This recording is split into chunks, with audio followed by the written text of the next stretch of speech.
Hi, Linda and I are both here live, and to some people who've been following our life, that's kind of an exciting thing. We're falling apart. Yeah, well, we're at that age. Anyway, I just want to show this, and then we'll get into the other stuff. Why don't we all take a minute before Linda comes on just to send her love, light, and healing? This was in the whole chat was about Linda having had a crisis. What we're going to do is Linda wants to do the interview first, and then we will talk about illness, recovery, and Yes. kind of learning about things in the new age. Okay. But I'm doing good. We need that PET scan to get more specific. It's probably a little tiny stone in my kidney or something. Yeah, it's precautionary. So, but no fever, no vomiting, no god awful pain. I'm hanging in there, you guys. Okay. Thank you so much for the prayers. So what we're going to do now is, I had this idea about doing psychic profiles because I went through kind of an interesting crisis 2 months ago. It was actually 2 months ago I got released from the hospital. And I went through kind of an interesting crisis. And I thought there's a whole lot of people who don't have the vaguest idea where readers come from, how we start, how we get to go where we're going. So I have 20 questions. I'm asking each of the readers the same questions. And if there's one I ask you don't want to answer, you can say, that's too personal. I can say next. Yeah. Okay. When did you feel like first realized you might have psychic abilities? Probably when I was 8, when I saw Jesus. Okay. And that's your single aha moment. And then did it gradually build up from there? Yeah, but I didn't follow the path.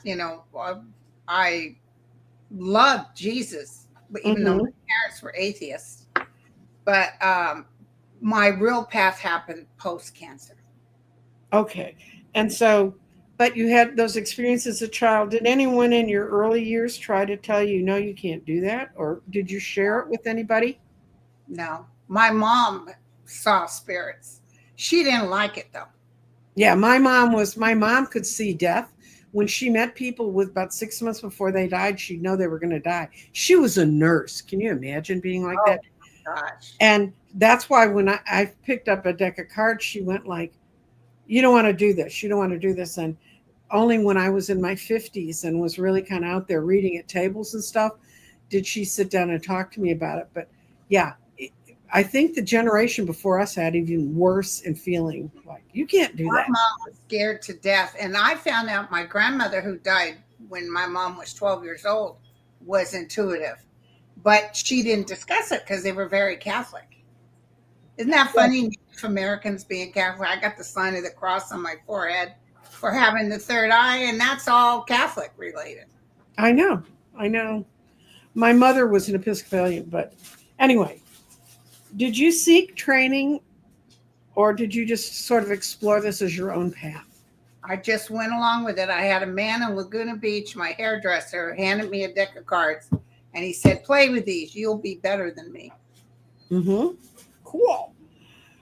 Were there specific tools? You got cards initially. Were there specific tools that you've more gravitated to? Yeah, I love the Morgan Greer. I've always loved the Morgan Greer deck. I think they're the prettiest deck. And I like our gal's cards too. That prediction deck. Trish James. Oh, yeah. But this is the Morgan Greer. I really enjoy them. You know, the Queen of Swords in that's what I used as my logo. Oh, okay. Because when I was reading at that time, that's what I looked like, was the Queen of Swords. Now, there was a book that Eileen Connolly, someone told me about her book years ago. You can still get it on Amazon. And she does little short poems for each card. And I found it fascinating. And that's some of the stuff I got was from that. But the cards talk to me sometimes with the spread in different ways. So I tell people who are professional readers, don't look at the cards because they're speaking to me differently than they'll speak to you. Yeah, well, I think sometimes I know what the answer is before I put the cards out. Yeah, me too. So, Did you have any particular mentors or teachers? Is there an individual that you went to for training or to get The one enhanced? who taught me, well, she didn't teach me. The one who read me, Patricia McLean, who's now deceased, and told Mm-hmm. me I was going to get married 2 more times. I was going to have 2 sons, and I was going to be sought after, pushing 60. Uh, Cool. and people would seek me out. And I thought she was cray cray because Yeah. I did not want any more children. Mm-hmm. And I had 2 boys. And she said they might be twins or they're just real close together. Yours are close together. Yes. Okay.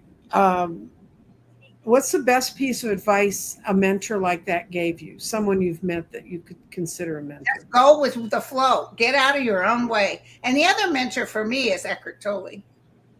Because Yes. I started reading his books and I could feel myself being outside of my body. I get so high as a kite. But the main thing is to be in oneness, to just get out of your own way. When I'm reading someone, sometimes the chatter is interrupting, Mm-hmm. chatter too much. Mm-hmm. And I don't need to be disregard what they have to say, but I have to tell them, do me a favor, you got to breathe.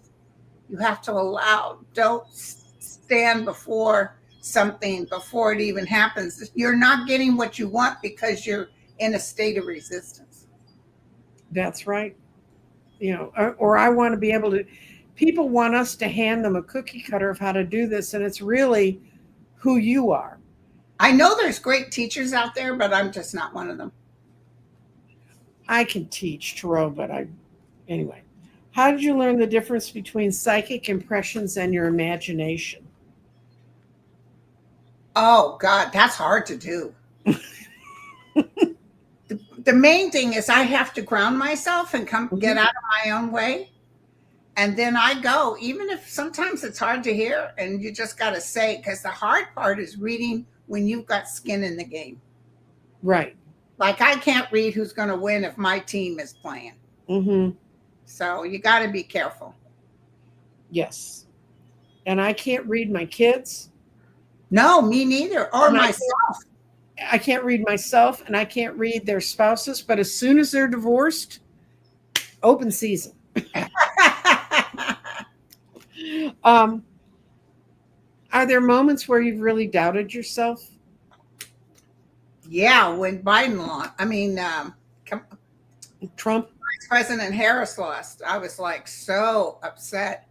And I lost 1,000 subscribers, and I told the gang over there, why? Well, I think she won now. I think it was stolen.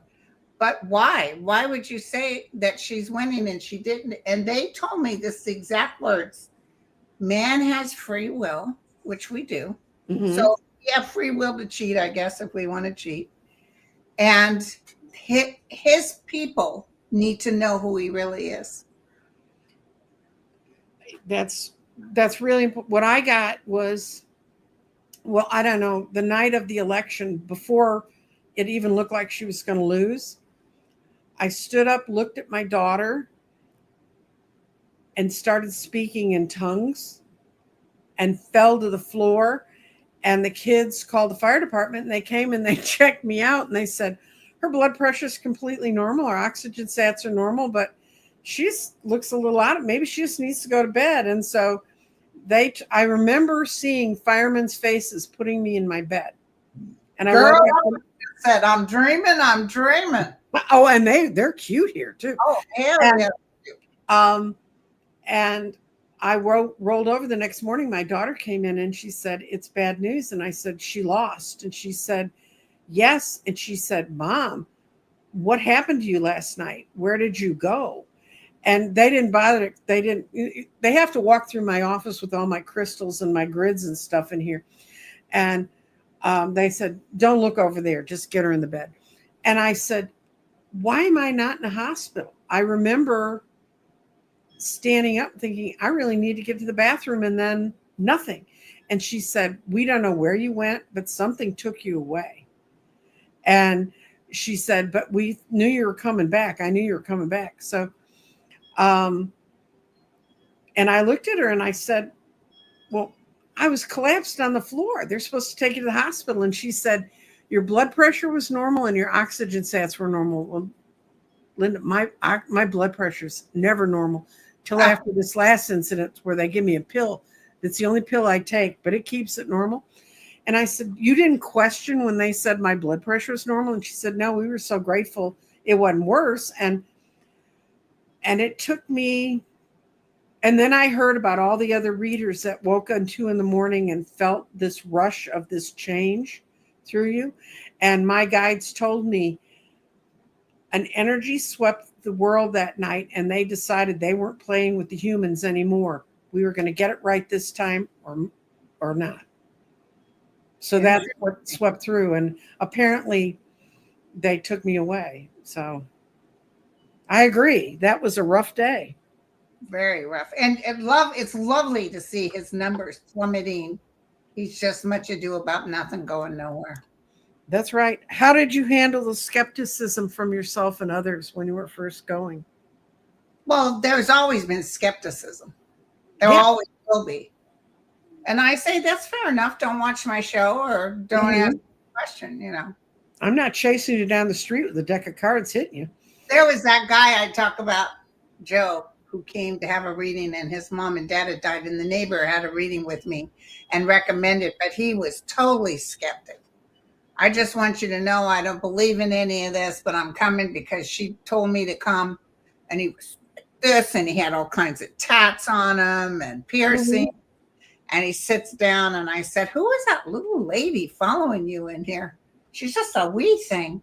He started screaming, crying, Mama. So I described her, I guess, exactly how she was. And then I saw a taller man, Hispanic man. That was his father. So it was so much fun, you know. But if you can help people, they'll take the help. If they don't need it, they don't need it. And if they want, I mean, it's their choice. There's light and there's dark. I don't try to convince anybody. Have your abilities gone through stronger and weaker phases? Yeah, they do. Especially if I'm not feeling well. Like yesterday, I had the flank pain. I had the heat on it. I wouldn't have gone up and done a show than the Man in the Moon, because I know if something is not right, you know. But you remember after I had the boobs redone, took out the ones that were going to cause cancer. And I went on the next day with I'm Not Dead Yet. Yes. Wise move. I felt fantastic. I know. Well, you know, I sort of popped back up. The first thing people said to me when I started back on the air, I wouldn't come back on when I was on 24-hour oxygen because I wasn't going to sit there with that little. Yeah. But I only have it at night now. And as soon as I came back on, I was on with Scott, the only political show I do, which is on Sunday mornings. I read politics with Scott Allen. And he said, you look younger. Did you get a facelift? And I said, no, it's still my 76 years of wrinkles and crap. Okay, this is one that's I think is real important for people to learn. When I teach courses, the first thing I teach them is the violet flame and how to protect their energy, how to find the best. Kind of stuff a lot of my people can use. I can't teach it because I don't know it, but you can teach it. I can teach it, or they can just go to my website, www.crystaldirections.com. There's a resource folder in the top, and they can download a PDF of the Violet Flame. Okay. Which is guys, she have donate at Crystal Directions PayPal and right. That's my website. Yeah, give to her. If you come there, and that's where I have all the pictures of my grids. I built a grid this weekend. This is real ready. Oh, that is beautiful. It's called Healing, which I thought was appropriate considering you're here. I still got mine's. Yeah, I still see it in the background every once in a while. It's so beautiful. That's one you got while you were just starting to write your book. That was the energy I put in it was for you to finish the book at work. So you don't have a method. I do have a method for protecting energy, and I cannot tell you how important I think it is that people learn to do that. this one woman got my violet flame, and she'd been reading in this one room in her house for years. She just set it in there, and she thought, oh, well. And then she thought, the room looks lighter. There's more light in here. And so then she said, it's in your head. So she went and read it throughout the rest of her house. And this was back during the very end of COVID. And she had one friend that could come over and visit her. And her friend walked in the front room and she goes, did you change the drapes or something? It's so much lighter in here. That woman said, made her a believer. She said, there's not a week goes by that when I'm vacuuming, I'm not going around saying the violet flame. That's great. Okay, this is your wisdom and insights. Do you think psychic abilities are innate, or can anyone develop them? Do you think they're innate? They're just born? I mean, I know some of us are born more aware of it, but does everybody have it? Natural human condition too, because when we were out in the grabbing animals and trying to survive, we had that ability. Telepathy. Yeah. My dad said bah humbug to this, but you wouldn't believe the stuff you would know ahead of time. Mm-hmm. Oh, yeah. Yeah, have you seen the... I had a feeling, the other day, Evelyn, I had a feeling. He always got feelings. Mm-hmm. And I told him, Dad, you got a feeling you're going to slide me $100 bill, and he didn't think that was funny. Could have worked. You never know. Never. What signs might someone notice if they're gifted? Well, the real connection to source, which is the higher realm that comes with gifted people, is all of a sudden you'll notice, and Eckhart Tolle talks about this, and I'm starting to notice it in my life, where you're not reactive like you used to be. No. You go with the flow. It's like that Buddhist that said, how do I find Zen? They're walking up a path. Master, how do I find Zen? And he said, do you hear that stream at a distance? He said, no, I don't hear it. He said, be quiet, stand still and listen. Oh, I hear it now. I hear it. He said, that is. So that's true. Being in the moment made me less reactive. Right. We live in too loud a world. Yes. That's why being out in nature. Right. Well, remember that guy told me in my ear, you're going to do a YouTube channel. Not too many people get that. But it was loud and clear, and I protested because I did not want to have to get him put any face makeup on or anything. And they said, Linda, you will calm them down. I said, okay. That's your thing. I walked out of my bedroom one night into the dining room, which is now my studio, going to the bathroom, which I live in a weird house, guys. But I walked out, and there was a huge brick wall where there hadn't been when I went to bed. And I went, okay, guys, what's with the wall? And they said, paint the wall. So I looked down, there's a big paintbrush, like a wallpaper brush, and I brushed it across the wall, and it melted the bricks. It's like a Chicago red brick wall. And I said, my first question was, what the hell kind of paint is that? And they said, look beyond the wall. And I looked beyond the wall, and there was this gorgeous garden. It had veggies, and it had plants, and I said, what's that? And they said, it's your garden. And I said, why do I have this garden? And they said, it's a garden you're going to invite people in to plant their spiritual seeds. Oh, Nancy's Gardens. That's what it's there for. It's for people to come and learn. That's what this whole thing's about with talking to all the psychics, because everybody has a different way and a different seed. And that may be the seed the person needs to hear about to figure out how to find their own power. Yes. So, and has your work changed your worldwide views and beliefs? Oh, God, yes. The power of manifestation, people just don't, we only use a little percentage of it. But if the whole world could stand in that realm of no thought and allow and say, this blockade around what's his name, and just say, be gone, you have no power here.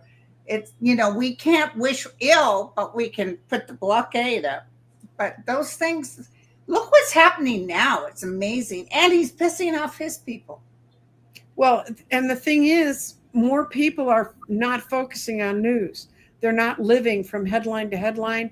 And from what a lot of people are tired of the news. Yeah. And it's not just boredom. It doesn't serve my spiritual wealth. Well, also, they're doing a lot of that for money. That's part of the reason they were sitting on the fence, kind of wanting Trump to be king, because that's pay dirt for them. But what's happening is people aren't watching it anymore. So they didn't get the pay dirt they wanted. They're not, and they're all going to get fired and lost and weird. In fact, I just read something, you'll laugh.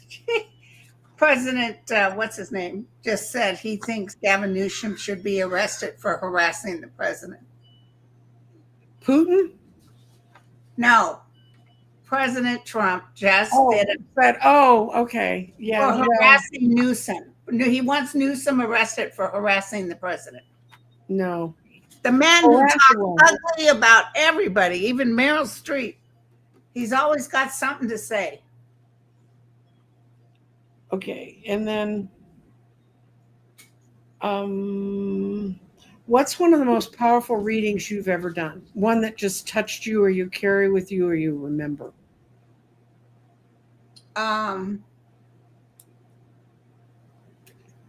There's two of them. One was before I was considered, a reader. I had dabbled to go through nursing school. Mm-hmm. And I had a pediatric patient. I was in my pediatric rotation. Mm-hmm.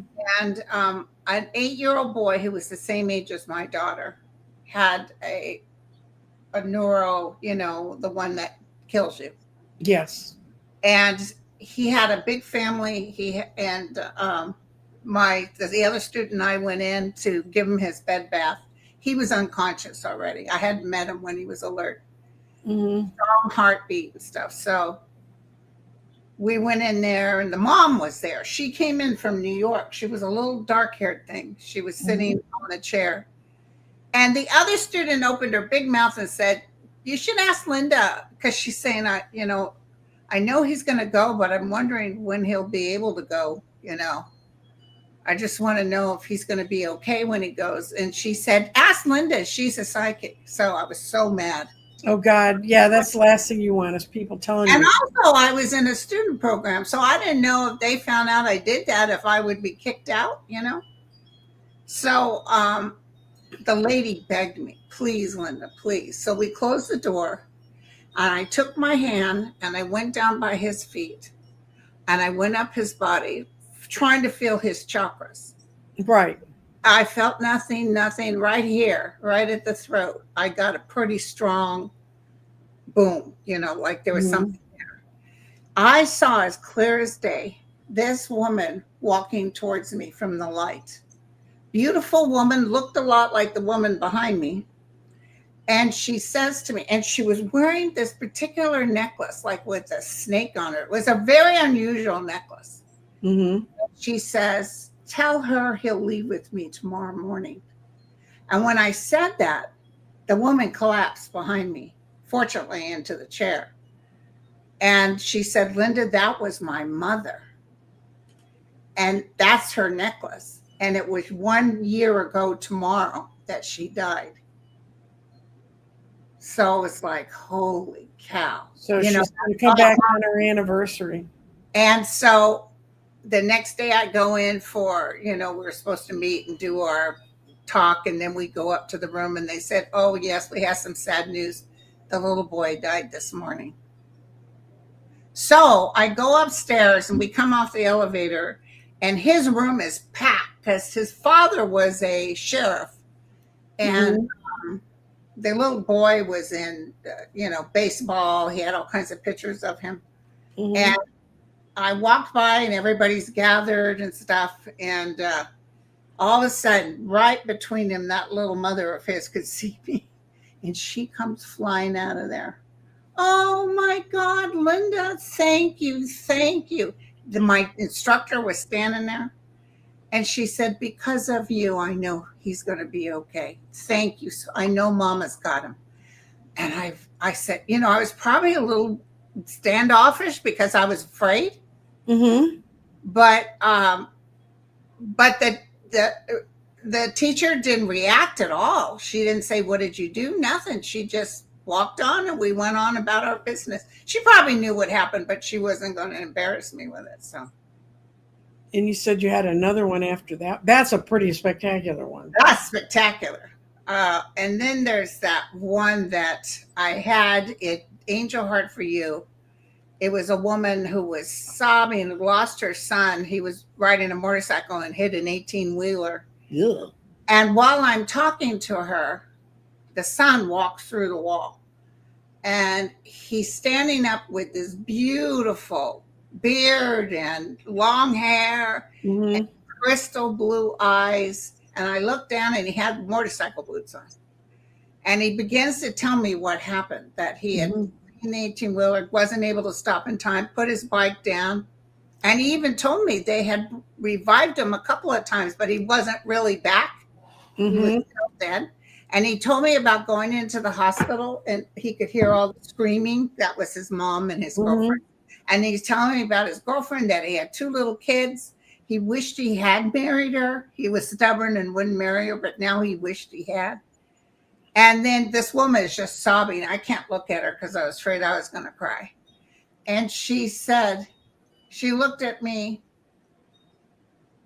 Oh, he looked at me and said to me, would you tell my mother I'm more alive now than when I had a body? Aha. Tell her to knock it off. This isn't about her. Mm-hmm. Yeah, well, that's... And so I gave her that thing, but boom, that was huge. There's so many things that have happened that are just amazing. It's hard to pick them. Like the woman I read, this woman, your mother's here. Oh, she wants to know where's her right foot. And they both, the 2 sisters looked at each other. They said, our mom was in a plane accident, and the only thing they found of her body was her right foot. Oops. Yeah, I've one like that. I don't do much mediumship. It's not my thing. Mm-hmm. But I was sitting at a table and this young woman came up, and she'd come from your part of the world. She'd come from California, and she was going to have to make a decision about changing careers, making a career change. So she decided to come to Dallas. I said, oh, do you have friends here? And she said, no, I don't know anywhere. She was staying at this gorgeous old Victorian house that had been changed into a B&B. But what she'd read about was that the vintage store I was in was one of the top vintage stores in America, and to come in. And I said, oh, and do you go to readers often? She said, never, because my mother could read cards. And I said, oh, did she ever read yours? And she said, no, she died when I was very young. And I said, well, I'm sorry, but I said, let's look. And so we looked at her job thing, and all of a sudden my guide, Addie, because they know I don't like to do the medium thing. Addie goes, she's here. And I said to the woman across the table, excuse me for a second. I said, who's here? And she said, her mother. So did you talk to her mom? Yeah, her mother said, I want to talk to her, and I brought her here so she could talk to me. And so I said, okay, but she didn't come looking for you. So I said, your mother's here. She's talking to me through my guide. That's why I'm turning around and looking over this shoulder. And the woman said, okay, what does she want to say to me? Because you could tell she kind of had a chip on her shoulder about whatever gone on with mom. And her mother said, tell her it wasn't her fault. I didn't leave because of who she was. I left because if I had lived, I would have ruined her. Whoa. And so I said, that's a weird message, but I gave it to the woman anyway. And she started to cry, and she said an aunt, her father kind of separated from the mother's family after the mother died. And the mother died of cancer, by the way. And I said, what can you do when you have cancer? But anyway, her aunt had shown up about a year ago in her life. And they went out to lunch a few times, and her aunt said to her at one of the lunches, I know why my sister left. If she had stayed, she would have ruined you because she was such a strong figure. She had her when she was in her mid 40s. The mother was in her mid 40s, and she knew if she got her life there, but her the best thing her mother could do is to back out of her life. That's interesting. I've And never I heard said, that before. and I said, and your aunt kind of confirmed that to you? And she said, yes, she told me my mother was a very strong-willed person, and she may be very different on the other side now, but she would have tried to run my life, and my father never did. Okay. And so I was like, okay. And she and I talked about a little bit more about it. And yeah, you're right. When you run into one of those readings, it's like, Yeah. so we're not convincing anybody to become a psychic. It makes you want to keep going because you know that it's true. Mm-hmm. Any daily habits or things that you recommend that you do? Chocolate every day. What? Chocolate every day. Oh yeah. Do you just the super dark chocolate? No, I'm Yeah, just teasing. Hershey's. I was reading what kind of dietary things they recommend for stones, and they said stay away from chocolate. I said, oh hell no. No, we're done. This diet's now done. Next. Mm-hmm. So, how can anyone find a trustworthy psychic community or a mentor? I'm getting this all the time because a lot of people are waking up, but they don't know Where to go. where to go.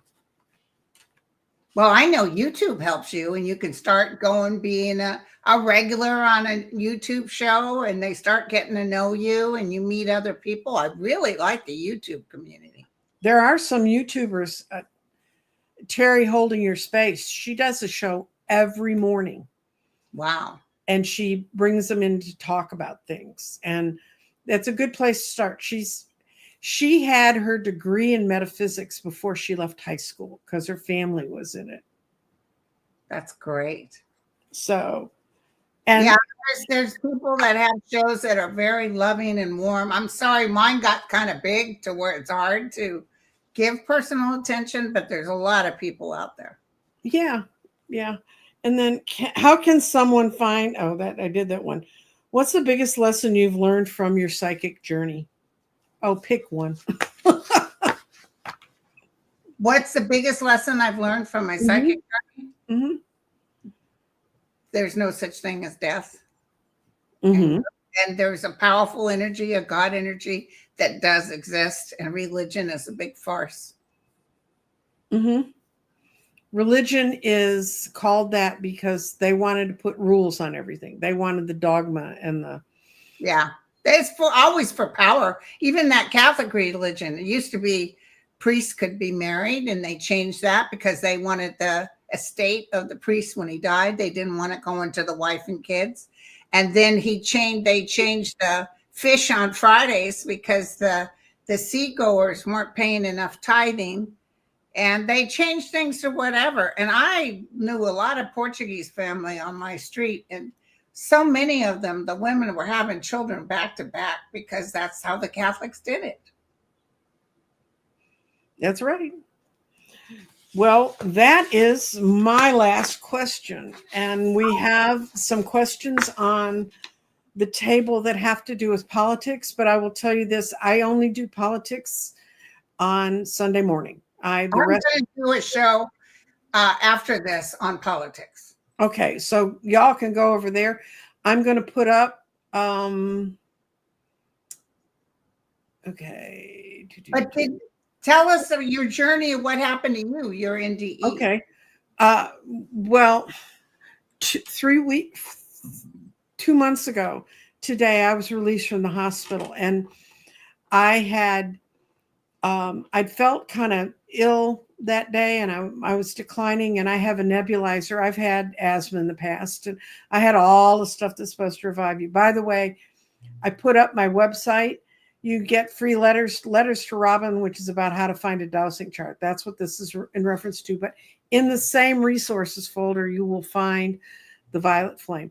But anyway, to get back to where we started to go, I came back about 6:30, 7 o'clock in the evening, and I was going to try and release my breathing one more time.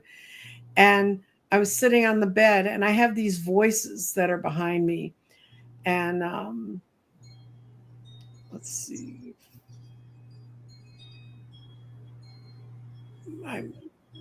Let's see. I have a picture of them. I actually did a picture of this to show to a group of people what I was talking about.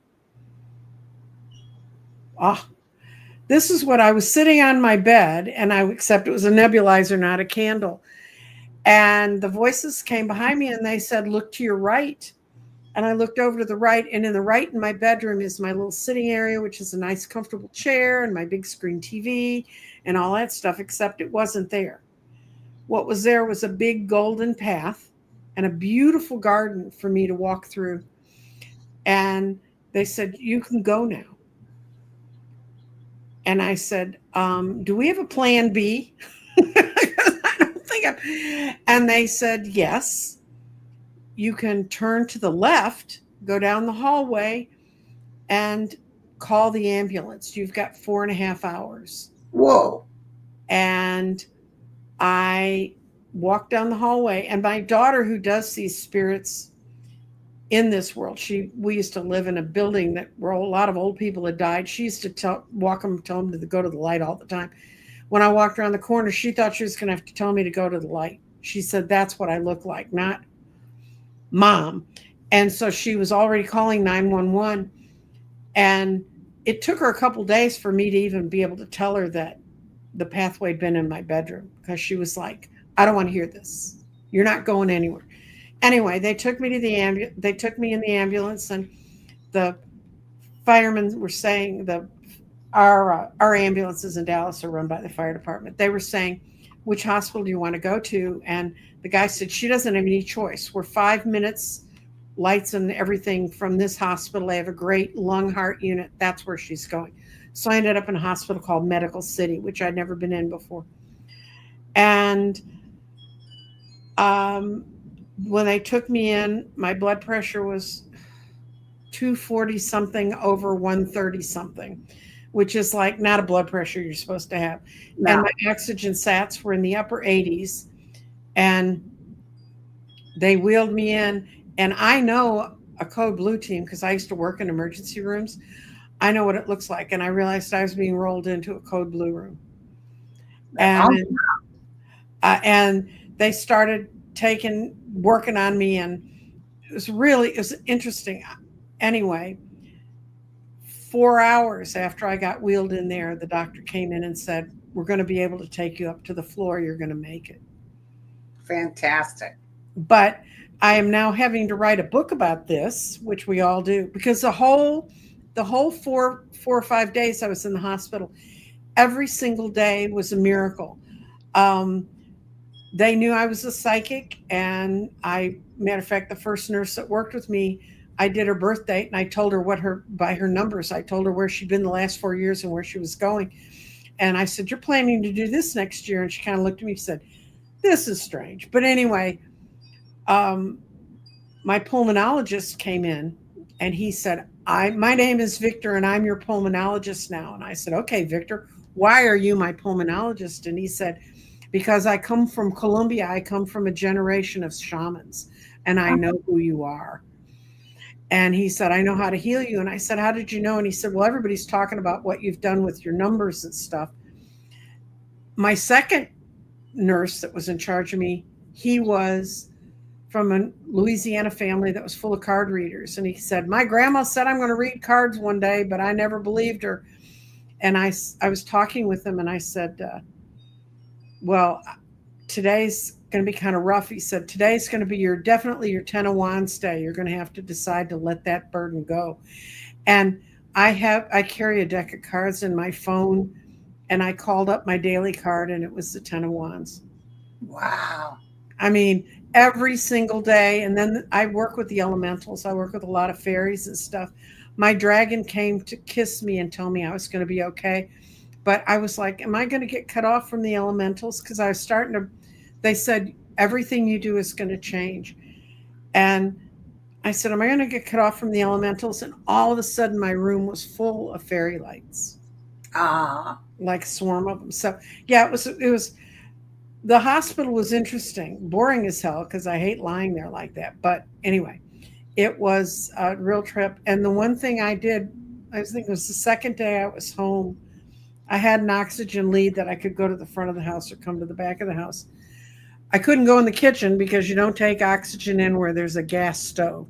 Um, and I went up to the front and I was walking back down the hall and I said, why do I feel like this? And they said, you're no longer angry. And I said, what? And they said, in order to survive, you can no longer be angry. A lot exactly. of people, if you're a cancer survivor, I've heard from cancer survivors, one day you reach that wall and you get, I can't be angry anymore. No.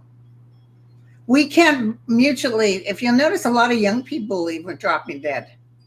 Oh, yeah. You can't live on this plane right now carrying that kind of hate. And that's why I'm surprised Trump's still alive. No, I further in my series of psychics, I'm going to be reading a guy named Robert who does Akashic Records. And he's been channeling with another reader. And he told me I could say this part.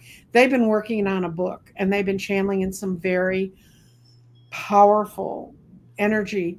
And he told me that what they were told, he was well into this book before the fall elections happened. And he said afterwards, he was like, why did this happen? And they said, because it's the fastest way for humans to make the decision they need to make. And that's what I was told about. I've always heard the NDE experiences where an angel takes them and they go to heaven and they meet all these people and then they come back. I did not have that ride, kids. I just said, no, I'm not going right. I'm going to go left. And they said more and more people are going to be able to see their exit dates and make a rational decision about which way to go. Wow.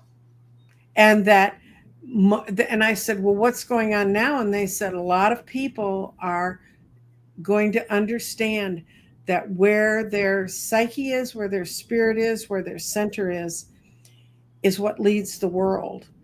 And they said, you knew that. That's why I bowed out of doing political readings a long time ago, because first of all, I used to be a political consultant and I know that world altogether too well. You've met Sean, my son. He still is. And it's not a place where you're ever going to find peace. Never. You're never going to bring us our peace. We have to find it inside ourselves. So that's and I mean, watch the political readers, because they give you some clarity and locking. That's why I watch the shows, only to get the information. Mm-hmm. Because most people don't watch it. Oh, I know. I mean, I can't even hardly watch Rachel Maddow, and I watch her only when I just don't love her. I love her. And there's a lot of political reporters I know. There's a lot of political people I know. But right now, with where the energy in the universe is, it's not a good. As you go up the chain of command and you start getting to where you're in that nothingness, where you allow, those type of things don't affect you as badly as they did before. No. You're not as reactive, because this too shall pass. You just say, oh, what a shame. Okay, let's move on. Yeah. When I got over my fear of death, that was my biggest fear. One day I was sitting at my desk and all of a sudden the universe was laid out in front of me, like all the galaxies and the planets. And I was sitting on the edge of it and I go, what's all this? And they said, don't ask us. And all of a sudden I understood that I was one with every planet, every galaxy, every cell, everything. We were all one. And there is no death. As long as those things live and move and are a part of the world, we're part of it. When I came back from that and that little trip to the edge of the universe, that is another thing that totally changed me. And I said, is that why I get to understand the rocks and the crystals and things? And they said, yeah, because they're all alive to me. I think the rocks are alive. Yeah. And that's your purpose. Mm-hmm. That's your purpose. It's to try and help people find hope. is to help people stay calm. Although him winning and unlike what we prophesied didn't help, but as we go on and I see why, and I can see his own people hating him, it's a beautiful thing. Well, it's not just that. You know, people came on because I do a political show on Sunday mornings with Scott, and they were like, "You were wrong," and I said, "I've never told you I'm always right." Yeah. I mean, you know, if 90% of what I say is right, and that's the 10% that's wrong, we don't control that. And there was a chance for us to cross differently, but we, as a universe, and it's not just the US, it's the rest of the world too. Well, also don't forget he had Elon Musk and he had a lot of cheating going on. Right. That's what Sean's show that he just did one on Substack, and he went into how Trump's numbers are really lower than zero. They really are when you clump them all together. But also he talked about a little bit about the cheating and about how that's all going to come to light and how people can use it. But if you want to see Sean, you need to see him now because he's about to go to work on some major campaigns. And when he does that, he retires his talking to people like where we are. Yeah. So. Well, girlfriend, that was wonderful. Thank you. Well, thank you for coming on. And let me see where we are with. Okay. I feel a little bit dizzy. Yeah. I feel a little loose. I was laying down all day yesterday, but look, my cheeks still look rosy, so I'm not. You're doing fine. I think your energy's fine. Okay, cool. And guys, Linda's going to do a political show after this, and it's not going to be live. No. Oh, okay. And Danny Shea's in the house. Hey, Danny. Anyway, this is what. Linda is the second. The first one I did is Sheila. I'm going to put them out as a podcast, so you'll be able to go if you want to see it. And it's going to be the kind of thing you can go to at any time and see how we see ourselves and how we see the world. And if you are one of the 3,514 people watching us live now, and you haven't joined my channel, and I know you haven't. How many people are watching? 3,514. Yeah. That's good. Go over, like, and subscribe to my channel because I've got about 30 readers lined up, and there's some readers you've heard of. There are readers, there's some that are just starting out. There's a woman who's just started doing energy work that learned to read tarot from me, and she called me up to talk to me about her energy work. I've got people who work with plasma, people who heal, people who do all kinds of stuff, and you know, maybe you can find where your little seed should go in my garden. There you go.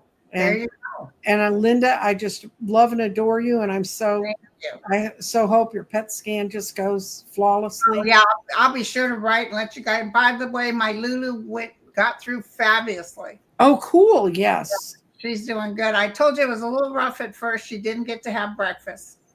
And then we go to the vet, and what do? They weigh her as soon as she gets in there. She was very shook up. So was I. Well, my cat. My girls don't like being weighed. Oh, I agree with your girls. Anyway, you have a lovely time. I hope everything keeps going along and your PET scan goes well. You have so many love and light. Oh, I sure do. Thank you, Nass, and I think Lisa's here, and Kevin's, my Kevin Loving and Kevin Medium. Yeah, Kevin, I need to get a hold of you because I put out a thing. What other readers would you like to see be part of this? And Kevin's name came up, and a couple of people suggested. Water Lily. Thank you, you guys. Yeah, there's Kevin. A lot of great people here. Good. Well, I'm glad. And if you are a reader and you're interested in being part of the series and you'd like to volunteer your name, you can contact me. I've got a banner for that. Awesome. That's my email. Okay. Thank you so much. Thank you, sweetie. Bye, everybody. Bye-bye.